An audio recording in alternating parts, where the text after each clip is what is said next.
My wife's lover sat in my chair.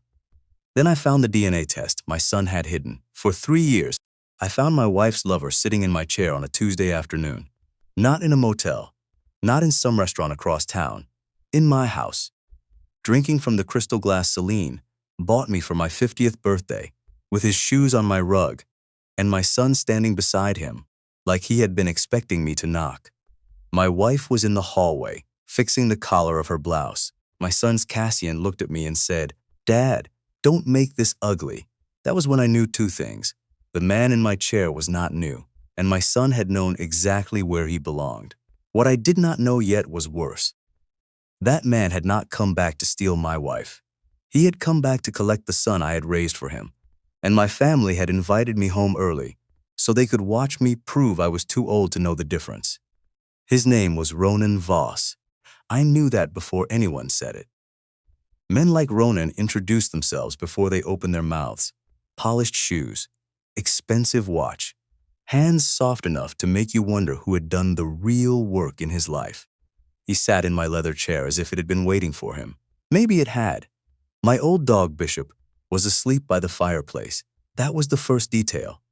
Bishop barked at the mailman, the neighbor's cat, and leaves if the wind moved them wrong. But he slept while Ronan sat 12 feet away from him. Dogs do not sleep through strangers. The second detail was the glass.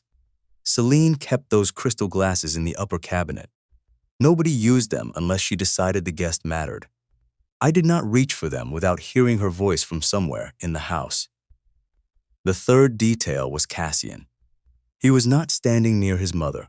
He was standing near the walnut cabinet, where I used to keep family documents, before Orla Vance moved most of them into trust storage years ago. That told me more than Celine's collar ever could. A jealous husband would have looked at his wife's blouse. An old investigator looks at the son standing too close to the paperwork. "Gideon," Celine said. "Not darling. Not what are you doing home early. Gideon. People use your name like a handle when they are trying to move you."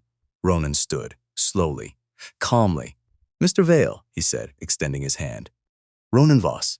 We've been reviewing some financial options for the family." I looked at his hand until he lowered it. "I can see you've made yourself comfortable." His smile did not move. "Celine said you preferred directness." I glanced at my wife. Her hair was neat, lipstick fresh, cheeks too warm. After 50 years with a woman, you learn which version of her face belongs to public rooms and which version belongs to closed doors. Cassian stepped between us. "Dad, please. Ronan is here to help." "Help who?" "The family." There it was, the family. Thieves like plural nouns. They spread guilt around until everyone looks responsible and no one looks guilty.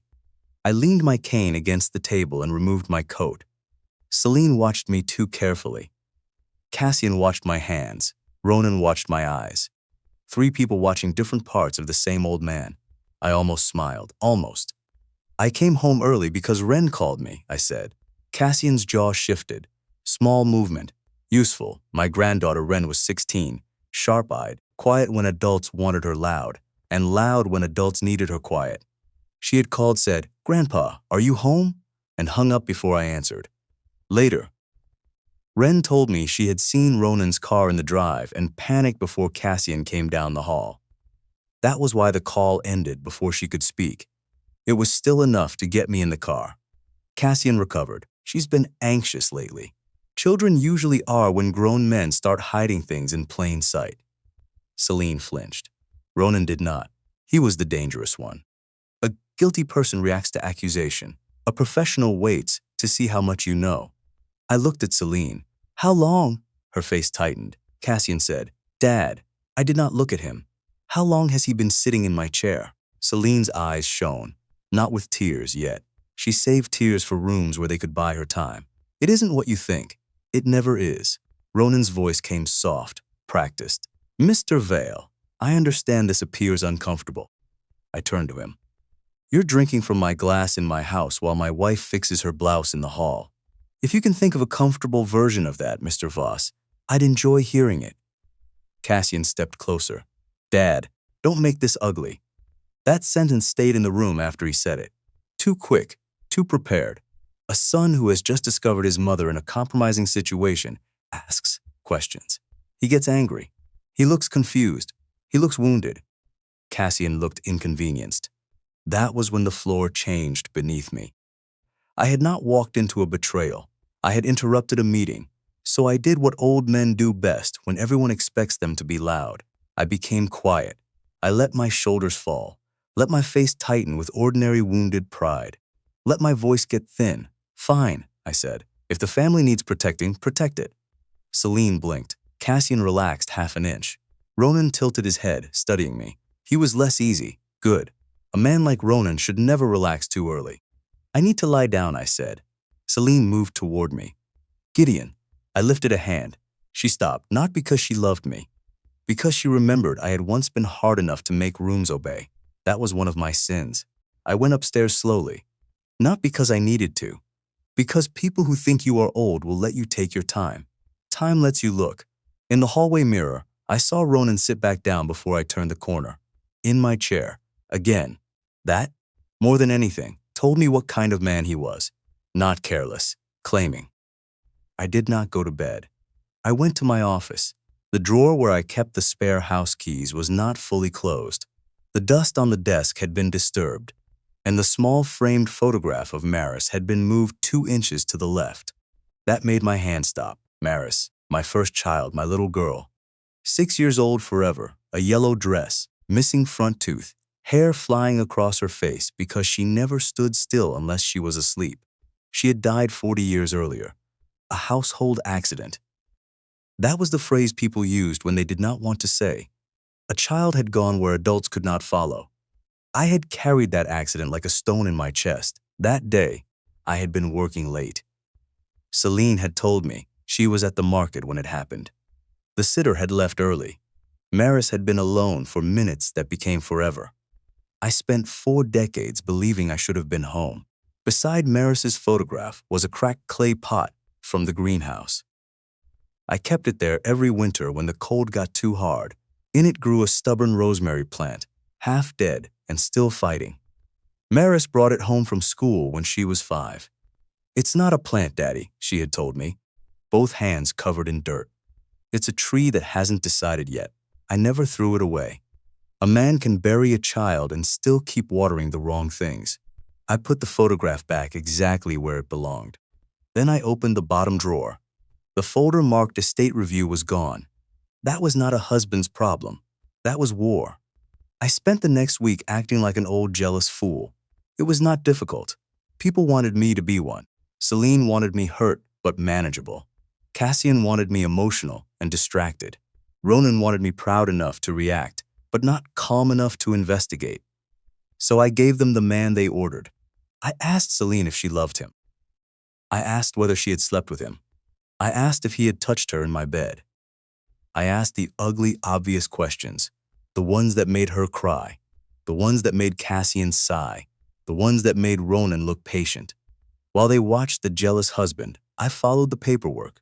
Old habits saved me. Before I retired, I had spent 38 years investigating insurance fraud, burned warehouses, convenient falls, dead men who forgot to stay dead, widows who cried too early, and brothers who cried too late. I learned that people lie with words because words are free. Documents cost effort. That is where truth usually sweats. The security camera by the back door had a 6-hour gap on the Tuesday I came home early. Not deleted cleanly, covered. Cassian's kind of sloppy. He had always been good with arguments, not machines.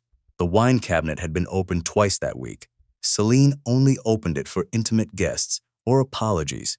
The crystal glasses had been moved. Ronan had been there, often enough to be offered a ritual. Then Wren came to the greenhouse. She used the side gate, the way she had since she was 8. She found me trimming dead leaves from Celine's orchids. Celine loved orchids because they looked delicate and survived through spite. "Grandpa," Wren said. I did not turn around right away. "Your father know you're here?" "No." "Then speak fast, and don't waste fear." She sat on the iron bench near the rosemary.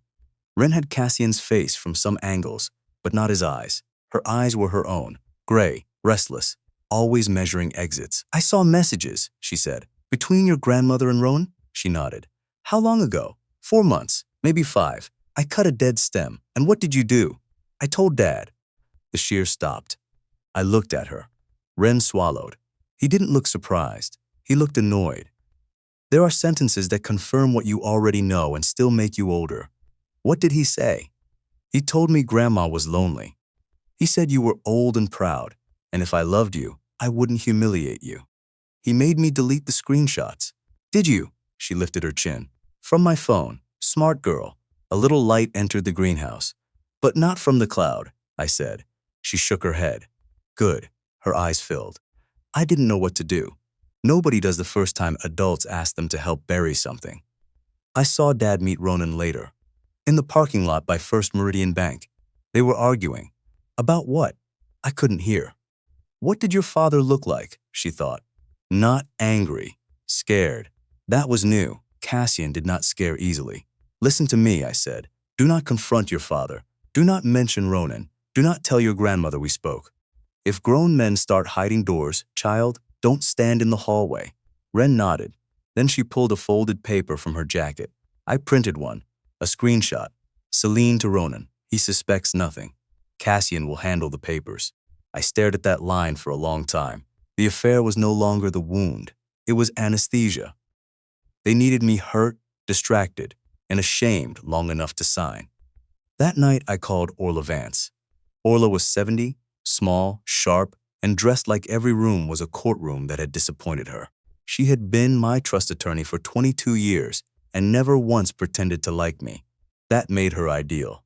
Gideon, she said when she answered. If you're calling to change your will while angry, I charge double. I found Ronan Voss in my chair. Silence then. I'll be there at 9. Not who is that. Not what happened, I noticed.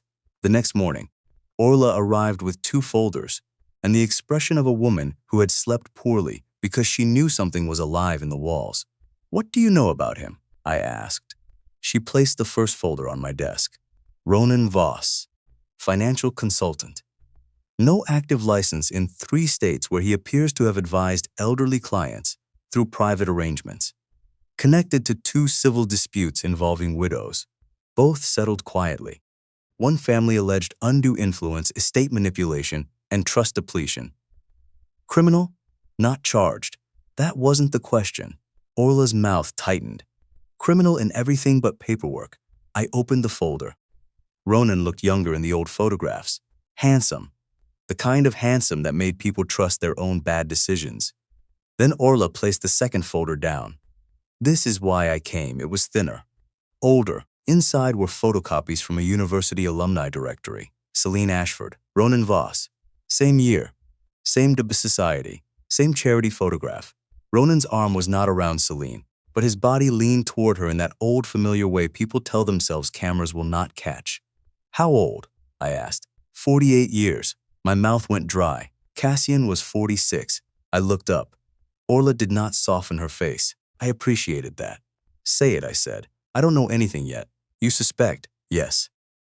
There is a special kind of silence that enters a room when a man realizes the lie may be older than the son he raised. I went to Celine's old storage boxes that afternoon. Not hidden. Worse. Kept openly because she assumed memory would protect them. Photographs, programs, letters tied with ribbon, sympathy cards from when Maris died. I found one picture cut down the middle. Celine at 22, laughing at something outside the frame. Someone had sliced away the person beside her, but not completely. A hand remained at the edge. Long fingers, dark signet ring. I had seen that ring 2 days earlier wrapped around my crystal glass. Ronan. I held the photograph until my hand hurt. Then I put it in a file. Old investigators do not rage at evidence. They preserve it. Ronan came back 2 days later. Celine said he wanted to apologize. Men like Ronan never apologize. They reposition. He found me on the back patio where the old maple shaded half the stone. Celine stayed inside. I knew because I saw the curtain move twice. Ronan stood beside the railing with a glass of water he had poured himself. Again comfortable, again claiming. Mr. Vale, he said, I know this has been difficult. Do you? Old men often confuse possession with love. I looked at him, and men who sit in another man's chair often confuse access with ownership. He smiled, small, not offended. A man who cannot be offended is usually counting on something. Celine was lonely, he said. Loneliness is not a deed, no, but it opens doors, especially to men who wait outside them. His eyes sharpened. Then he said, almost gently, "A name is not blood, Mr. Vale. It is just ink people agree to respect." The patio became very still. I did not move. That was the trick. When a man drops a coin into deep water, he watches for ripples. I gave him none. "You're speaking poetically. For a financial advisor," I said. He tilted his head. Some sons spend their whole lives wearing the wrong man's name. Sooner or later, they want to know what they are owed. There it was. Not proof. Whether evidence comes after. I let my face show nothing. "At my age," I said, "men who talk in riddles usually want to avoid receipts." Ronan laughed softly. "You're sharper than Cassian thinks." Cassian often is. His smile faded. Good. He left 5 minutes later. Celine came out after him. She looked at me as if she was trying to see whether a crack had opened. I gave her an old man's tired jealousy. Nothing more. That night she came to our bedroom. We had not shared more than the space of that room for years. Marriage can become a hallway two people use at different times. She stood near the dresser, touching the brush she had owned since before Cassian was born. "You were faithful to the house, Gideon," she said. "Not to me." I was sitting on the edge of the bed. For once, I let the sentence land before I answered. "You may be right." That startled her. She wanted a wall. I gave her a door, so she stepped through. "You fixed everything but me. The roof, the taxes, the cars, the insurance, the accounts. You made sure we were safe, and you called that love. It was what I knew. It was what was easy. That one was not entirely false. A man can work hard his whole life and still avoid the harder work." "Ronan listened," she said. "So did I answered. "I just listened for danger instead of loneliness." Her eyes filled. Not false tears this time. Not completely. "You don't know what it was like back then." The room tightened.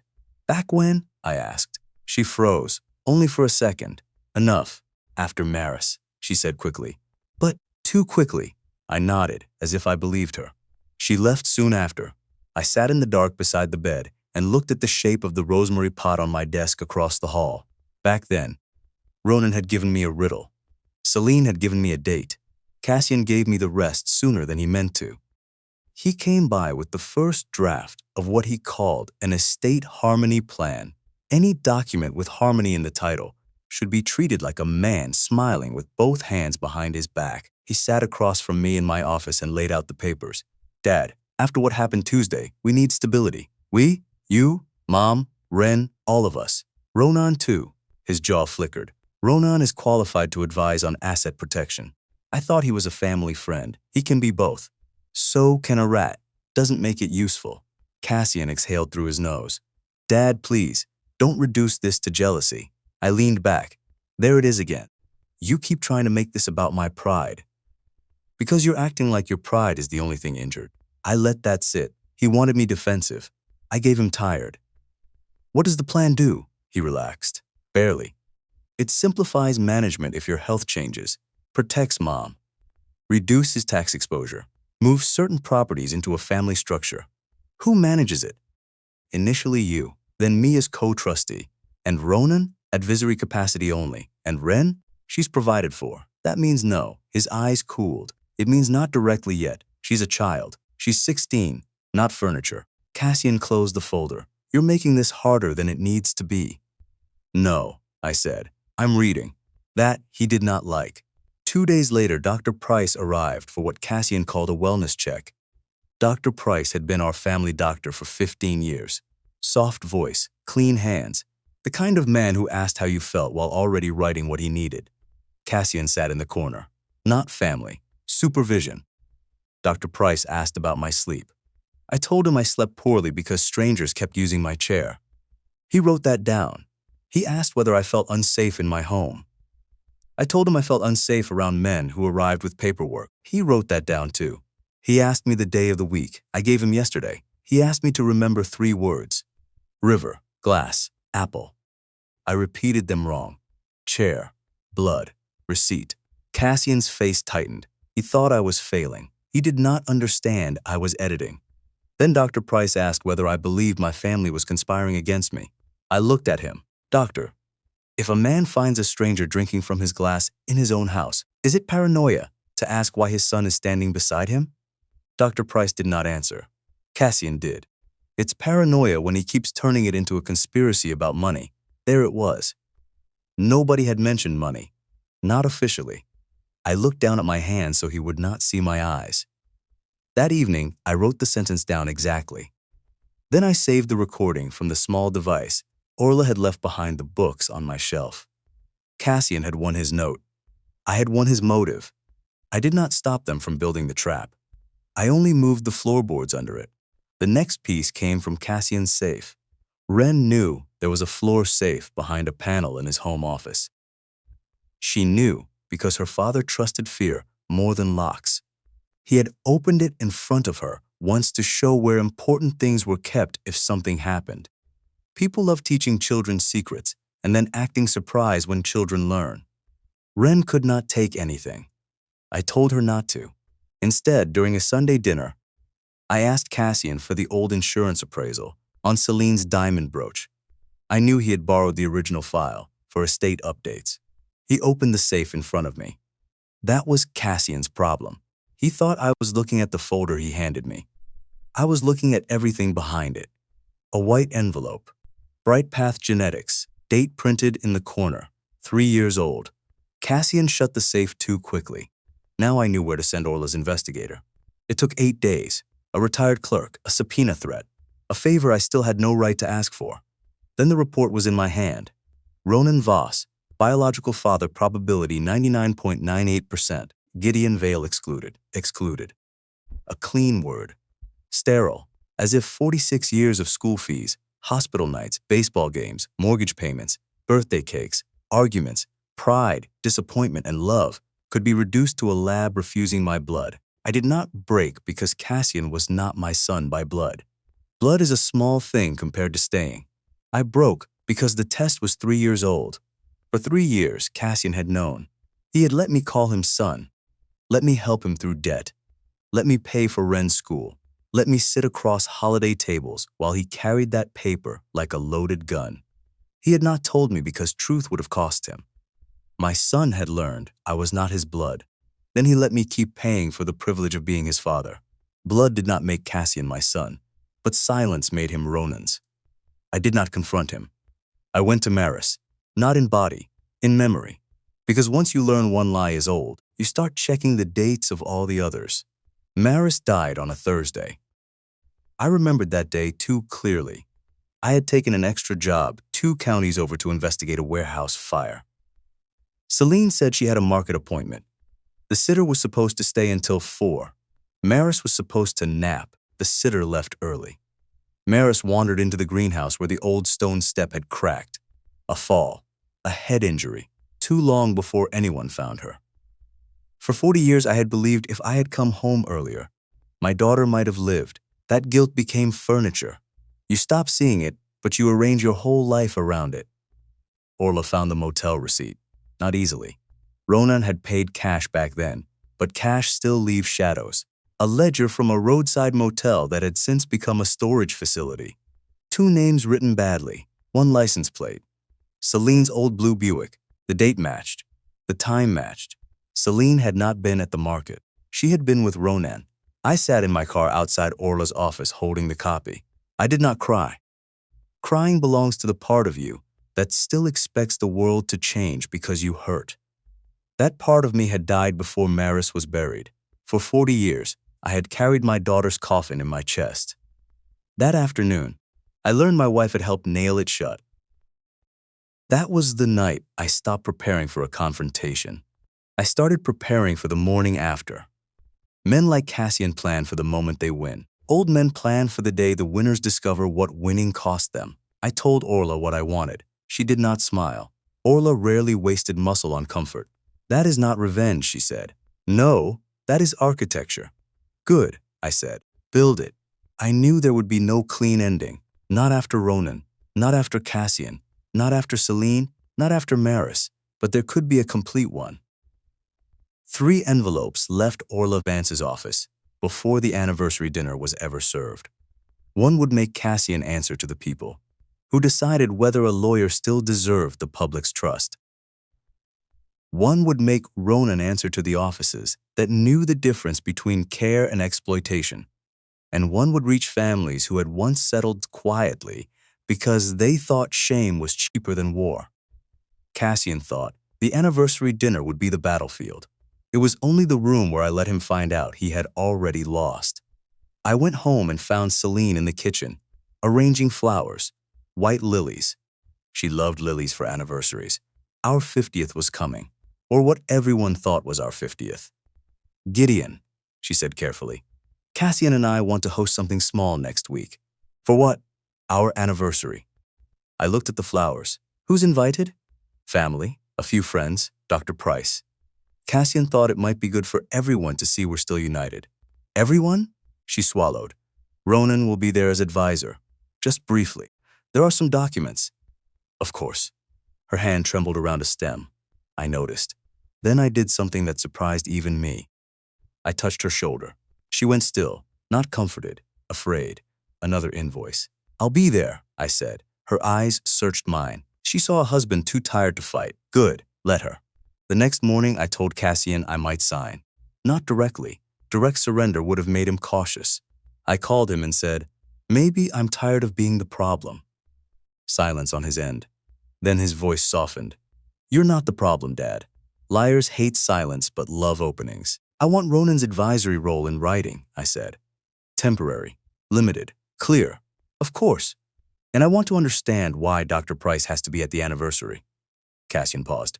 Just to reassure everyone. Put that in writing too. My memory's not what it was. That was the apple. He bit. By evening, Orla had forwarded me an email chain that came through the attorney. Cassian thought was neutral. Cassian to Ronan. Dad is close. If he reacts to you at the anniversary, Price can document instability, and we can activate the contingency. Keep him focused on the affair, not the trust, Ronan replied. Proud men chase humiliation before numbers. Let him. I printed both. Then I placed them in the same folder as Maris. Some papers belong together because they come from the same rot. The night before the anniversary dinner, Wren came again. She was pale. Dad says I have to give a toast, she said. What kind? She unfolded a paper. I read the first line. Families heal when old wounds are forgiven. Grandpa and Grandma taught us that love is stronger than pride. I almost laughed, not because it was funny, because evil becomes ridiculous when it hires children to read its lines. Do you want to read this? No, then don't. He said if I embarrass Grandma, he'll cut off my school account. There it was. Cassian had become better at cruelty than I ever was. That hurt. Pride and disgust can live in the same room.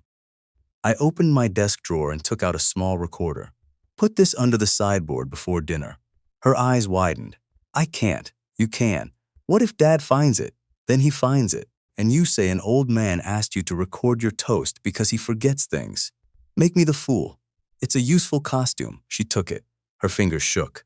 I placed my hand over hers. Wren, none of this is your job. Then why am I doing it? Because adults had failed her. Because truth needed a witness who had not yet learned to profit from lies. Because sometimes children become the cleanest people in dirty rooms. But I did not say all that. I said, because you already know where the bodies are buried, and I trust you not to plant flowers over them. She almost smiled. Almost. The anniversary dinner was held in my own house. Naturally. Thieves prefer familiar rooms. It makes the theft look inherited. Celine wore silver, Ronan wore dark blue. Cassian wore the gray suit I had bought him when he made partner. Dr. Price stood near the piano, holding a drink like he had been invited for friendship instead of certification. There were neighbors, 2 cousins, Cassian's estate attorney, a representative from Ronan's advisory firm, and Wren, sitting small at the end of the table, eyes sharp. The room smelled of roast lamb, white lilies, and old betrayal. Ronan approached me before dinner. Gideon, he said, I hope tonight can be peaceful. Peace is what guilty people request when they have already loaded the gun. His smile thinned. You have a colorful way of speaking. You have a comfortable way of sitting in other men's chairs. Cassian appeared instantly. Dad. I looked at him. There's that word again. He stiffened. I let the silence stretch. Then I patted his arm. Not affection, placement. A reminder that I had touched that arm when he was feverish at 6, when he broke it at 12, when he graduated, when he buried Wren's hamster in the yard because she could not stop crying. Blood had not been there for any of that. I had. Cassian pulled away first. Dinner began. Celine gave a speech. She spoke about 50 years, about storms weathered, about forgiveness, about family being more than pain. She cried in the right places. She always had good timing.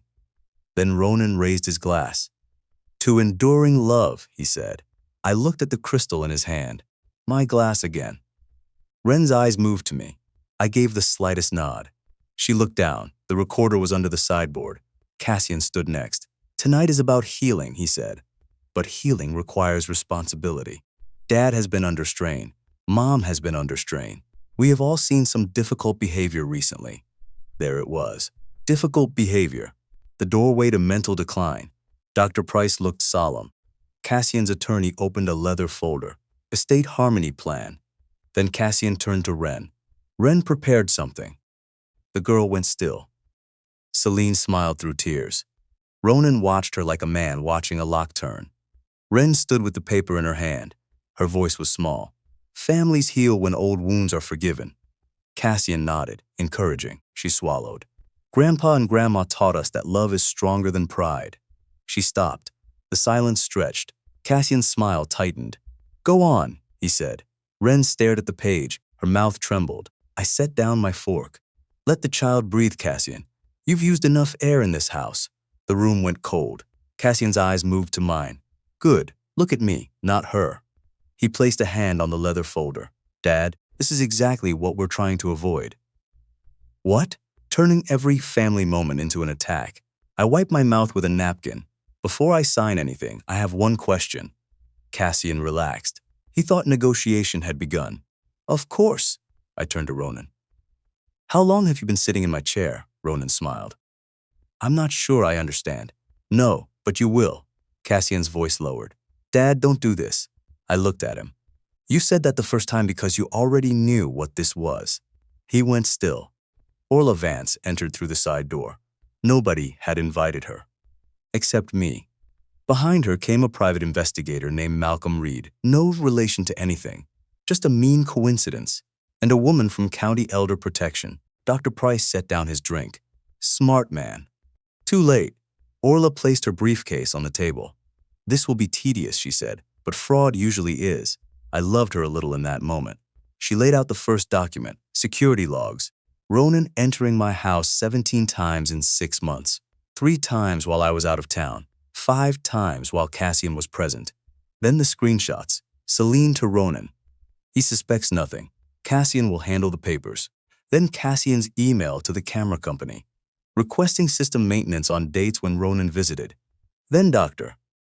Price's wellness note, paranoid fixation, jealous delusion, memory inconsistency, emotional volatility. Then my recording. Dr. Price asked if I believed my family was conspiring against me. My voice asked whether a man was paranoid for questioning a stranger in his house. Cassian's voice filled the room. It's paranoia when he keeps turning it into a conspiracy about money. Orla let the sentence sit. Then she said, no one had mentioned money. Cassian's face tightened. Then the estate harmony plan. Orla read the mental decline contingency aloud. Paranoid jealousy, erratic anger, impaired judgment before witnesses, temporary management control, Dr. Price's medical support. The cousins looked at one another. The neighbors stopped breathing. Dr. Price began sweating around the collar. Ronan did not move. Cassian did. He stood. This is absurd. Sit down, I said. He did not. I looked at him. Cassian. That did it. Old names carry old orders. He sat. Orla placed the email chain on the table. Cassian to Ronan. Dad is close. If he reacts to you at the anniversary, Price can document instability, and we can activate the contingency. Keep him focused on the affair, not the trust. Ronan to Cassian. Proud men chase humiliation before numbers. Let him. The representative from Ronan's firm looked like he wished his chair would swallow him. Then Orla opened a smaller folder. Before this dinner began, she said, copies of these materials had already been delivered. Cassian stared at her. Delivered where? Orla looked at him the way old lawyers look at men who discover locks after the door has closed. To the state bar, to county elder protection, and to 3 families connected to prior advisory settlements involving Mr. Voss. The room went very still. Then Orla added, Mr. Vale did not come here to argue with you. He came here to notify you. That was the first time Cassian looked truly afraid. Not angry, not insulted, afraid. Good. Fear teaches quickly when pride fails. Then came Ronan's civil settlements. Widow, trust, advisory access, quiet settlement. Another widow, another trust, another quiet settlement. Ronan finally stopped looking elegant. He looked old. That was good. Men like him spend their lives making other people feel replaceable. Age is the one creditor they cannot charm. Those matters were resolved, Ronan said. No, I said. They were isolated. I looked around the table. Ronan made a living teaching people to feel ashamed of being robbed. So I introduced them. Ronan's mouth tightened. For the first time, he did not have a polished answer. Then Orla placed the DNA report on the table. Celine made a sound, small, animal. Ronan closed his eyes. Cassian stared at me with something like hatred and relief mixed together. 3 years, I said. My voice was calm. That surprised people. It surprised me. You knew for 3 years. Cassian's mouth tightened. You were never my father. There it was. The sentence he had been saving. A blade kept warm in the pocket. Ren flinched. Celine covered her mouth. Ronan looked at his son. His son. I let the words settle. Then I said, no. I was worse for your argument. I was the man who stayed. Cassian's face changed. I went on.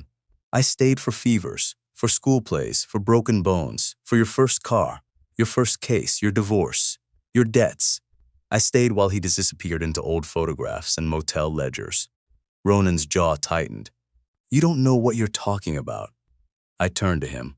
Private is an affair. Fraud is a public language, and you've been speaking it in my house. Then came Maris.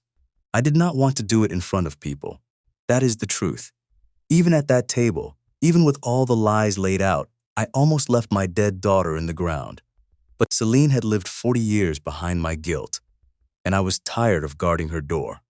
I placed the motel ledger copy on the table. Celine looked at it and began shaking her head before anyone spoke. No, I said nothing.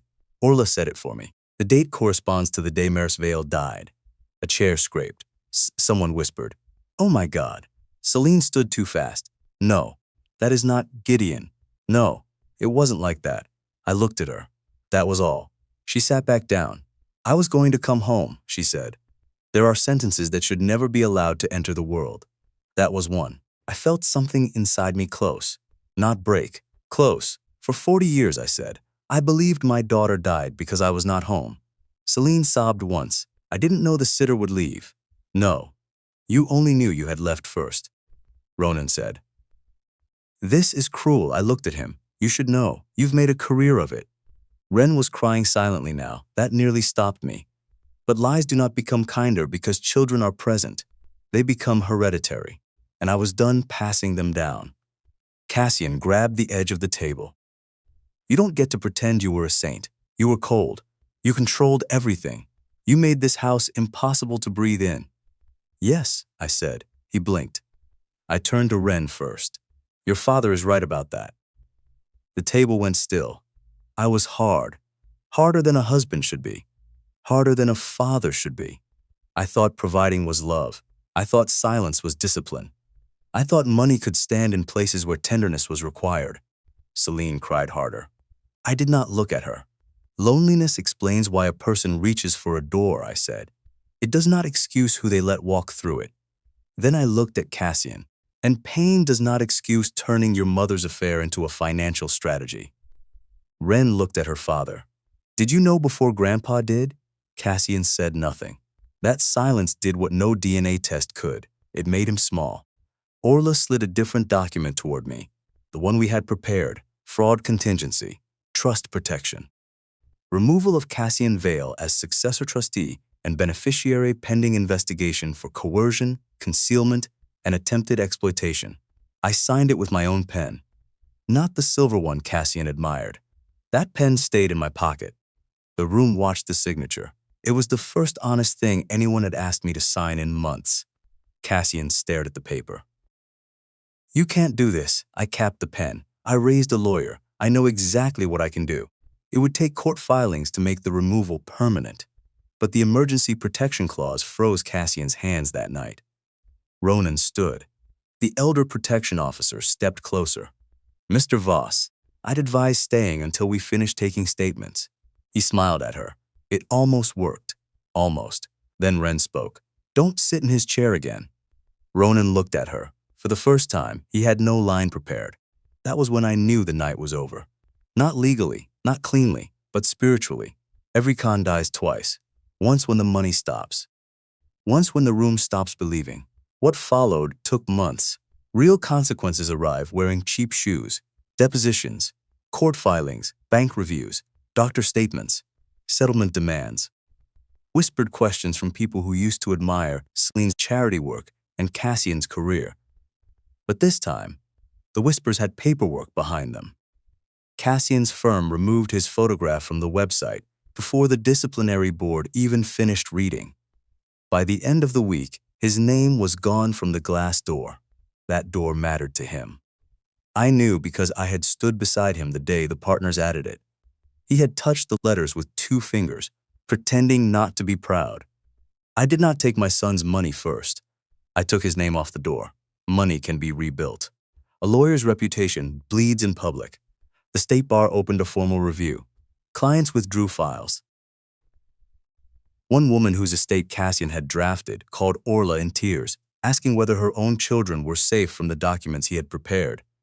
That was the part men like Cassian forget. Trust is not owned. It is rented.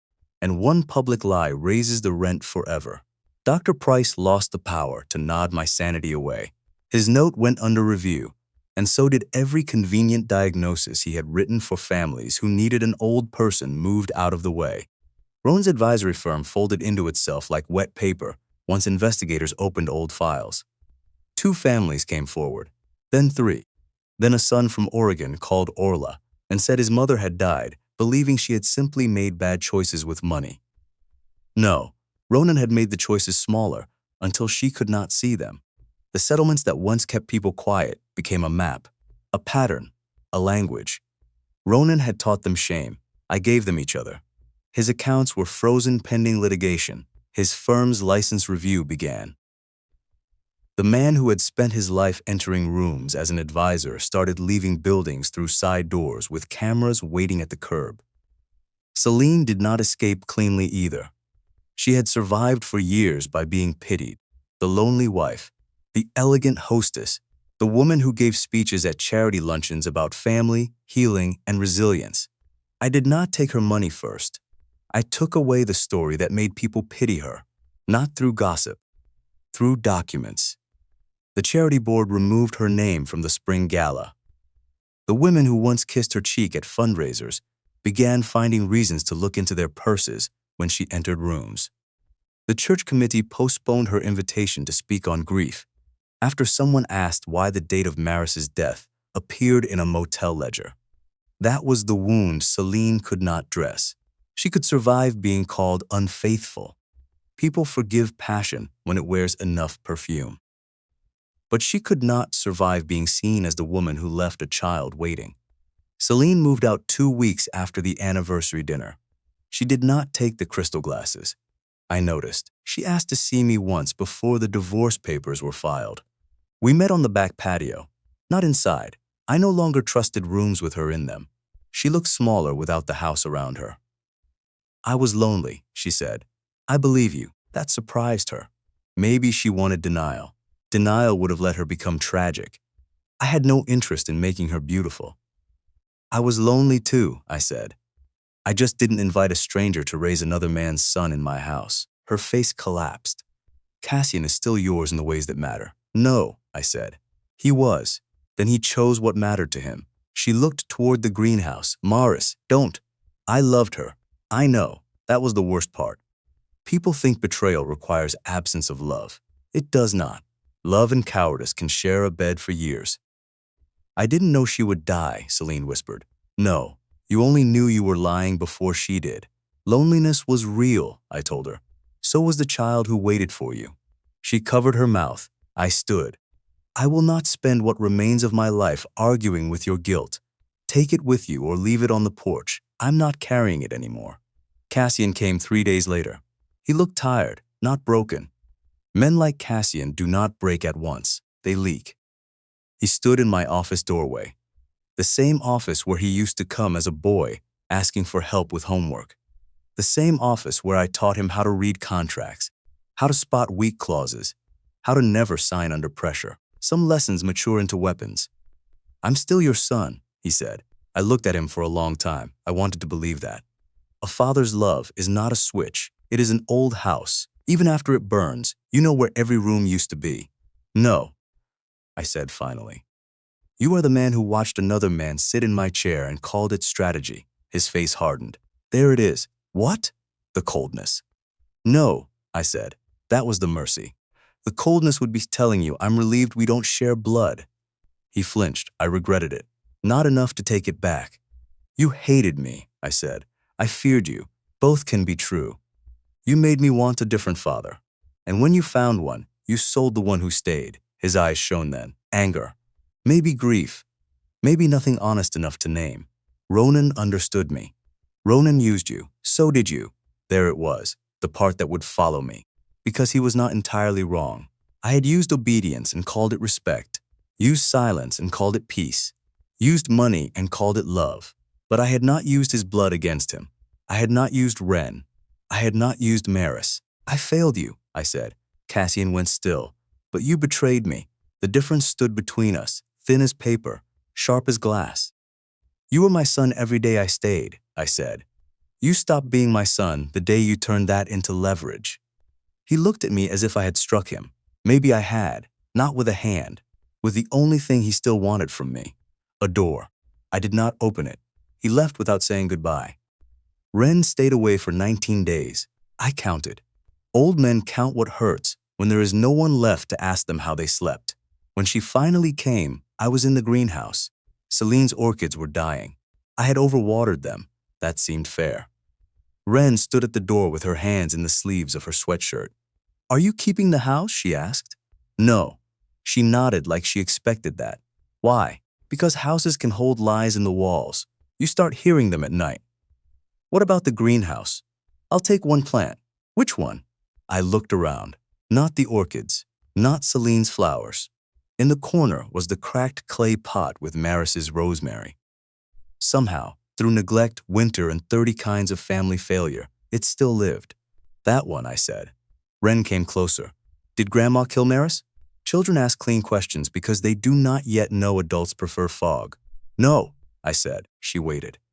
Your grandmother lied. Her lie left Maris less protected than she should have been. That is not the same as killing. But it is not innocence either. Ren looked at the rosemary. Did you love Dad after you found out? I took a breath. Yes. Do you still? A harder question, yes. Then why cut him out? Because love is not a key to every door. She looked at me then, not like a child, like a witness. Will you cut me out if I disappoint you? That one reached bone. No, I said. And if I ever make you feel like love here depends on obedience, you remind me I already buried one family that way. Her eyes filled. She did not cry. Ren had learned too early how expensive tears could be. I sold the house in spring. A family bought it. Young couple. 2 boys. 1 baby girl. The little girl ran through the hallway during the showing and laughed so loudly the realtor apologized. I told her not to. A house deserves a chance to hear something clean after all that. Before I left, I walked through every room. The dining room where Ronan raised my glass. The office where Cassian learned my signatures. The hallway where Celine fixed her collar. The greenhouse where Maris had once planted rosemary with dirt on her nose and called it a tree. Then I went to the living room. The leather chair was still there. My chair. Ronan's chair for one unforgivable afternoon. I stood in front of it for a long time. A younger man might have burned it. An angrier man might have taken an axe to it in the yard. I was old enough to understand that fire is too quick for certain insults. I called Orla. I know what I want done with the chair. She sighed. I'm afraid to ask. Denote it. To whom? The Elder Protection Office. There was a long silence. Then Orla said, "That is unnecessarily theatrical. Yes, I'll arrange it." 2 weeks later, I saw it again. Not in my house. In a county building with cheap carpet, bad coffee, and fluorescent lights that made everyone look guilty. The chair sat in a waiting room outside, a small interview office. A widow sat in it, while holding a folder full of bank statements. Then an old man with a cane. Then a daughter who had brought her mother's trust papers in a plastic grocery bag because no one had taught her what dignity was supposed to look like after fraud. The chair Ronan had claimed in my house became the chair where his victims sat to give statements. That felt cleaner than fire.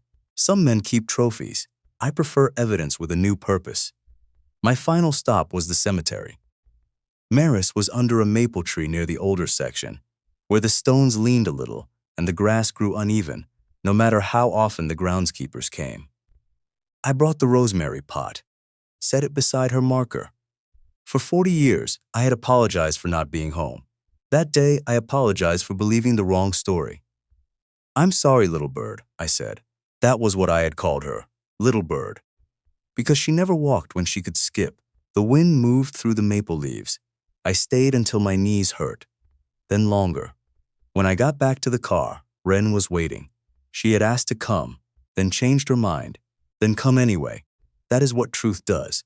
It makes cowards of us, then calls us back. She looked at the box on the passenger seat. "What's that?" "A glass. Why keep it?" "So I remember." "Remember what?" I looked back toward the house I no longer owned, though I could not see it from there. "That my wife's lover did not steal my marriage by walking in," I said. Someone let him sit down. Wren got into the car. We drove in silence for a while. Then she said, "Grandpa?" "Yes." "Do you hate Dad?" I kept both hands on the wheel. "No." "Do you hate Ronan?" "No." "Grandma?" I thought about Celine at 22 in that cut photograph. Celine holding Maris. Celine crying after the funeral. Celine lying. Celine opening doors. Celine surviving inside a life we had both made colder than it should have been. "No," I said. Wren stared out the window. "What do you feel?" I could have given her something wise. Something old men say when they want children to think pain improves us, but pain does not always improve. Sometimes it just clears the room. "Empty," I said. She nodded. After a while, she reached over and placed her hand on mine. Not forgiveness, not comfort, just proof that one door in the family had not closed. I thought my wife's lover had stolen my marriage. Then I learned my son had handed him the key, and my wife had given him my name.